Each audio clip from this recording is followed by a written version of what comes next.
आखिर कैसे हुई थी धृतराष्ट्र की मृत्यु? दोस्तों, धृतराष्ट्र की महाभारत के कुरुक्षेत्र युद्ध में बहुत ही अहम भूमिका रही है, क्योंकि वह चाहते तो इस युद्ध को रोक सकते थे, परंतु उन्होंने पुत्र मोह में आकर अपने ही वंश का नाश कर दिया। धृतराष्ट्र आंखों से तो अंधे थे ही, साथ ही मन और बुद्धि से भी अंधे थे। उन्होंने अपने जीवन में वैसे तो बहुत पाप किए थे, लेकिन आज आपको बताएंगे उनके द्वारा किए गए पापों के बारे में, जिसके कारण उनकी यह दशा हुई। तो आइए वीडियो की शुरुआत करते हैं। धृतराष्ट्र से सबसे पहला पाप उस समय हुआ था जब उनका विवाह गांधारी के साथ हुआ। विवाह के पश्चात गांधारी को जब ये पता चला कि उसका पति अंधा है, तो उसने भी अपनी आंखों पर पट्टी बांध ली। गांधारी का विवाह धृतराष्ट्र से करने से पहले ज्योतिषियों ने कहा था कि गांधारी के पहले विवाह पर संकट है। इसी संकट को दूर करने के लिए गांधारी का पहला विवाह एक बकरे से करवाया गया और फिर बकरे की बलि दे दी गई। उसके पश्चात गांधारी का विवाह धृतराष्ट्र से करवाया गया। जब धृतराष्ट्र को पता चला कि यह गांधारी का दूसरा विवाह है, तब उसे लगा कि गांधारी का पहला विवाह किसी और से हुआ था और उसके मरणोपरांत विधवा गांधारी का विवाह उससे करवाया गया है। इस पूरे कृत्य का दोषी धृतराष्ट्र ने गांधारी के पिता राजा सुबल को माना और इसी कारण से उसने राजा सुबल को पूरे परिवार सहित कारागार में डलवा दिया। कारागार में उन्हें खाने के लिए केवल एक ही व्यक्ति के भाग का भोजन दिया जाता था। केवल एक व्यक्ति के भोजन से भला सभी का पेट कैसे भरता?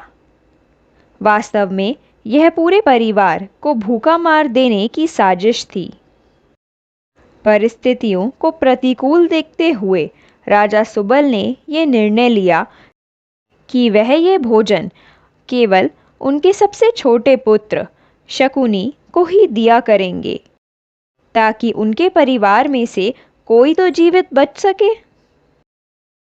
दूसरा पाप धृतराष्ट्र ने तब किया जब उसने एक दासी के साथ दुर्व्यवहार किया था, जिसके कारण उस दासी ने धृतराष्ट्र को जलकर मरने का श्राप दिया था। यह तो हम सब जानते हैं कि धृतराष्ट्र पुत्रों को कौरव कहा जाता है, लेकिन आप में से कई लोग ये नहीं जानते होंगे कि धृतराष्ट्र और गांधारी के 99 पुत्र और एक पुत्री थी, जिनकी उत्पत्ति 2 वर्ष बाद कुंडों से हुई थी। उनकी बेटी का नाम दुशाला था। इसके साथ ही धृतराष्ट्र का 100वां पुत्र एक दासी पुत्र था, जिसका नाम युयुत्सु था।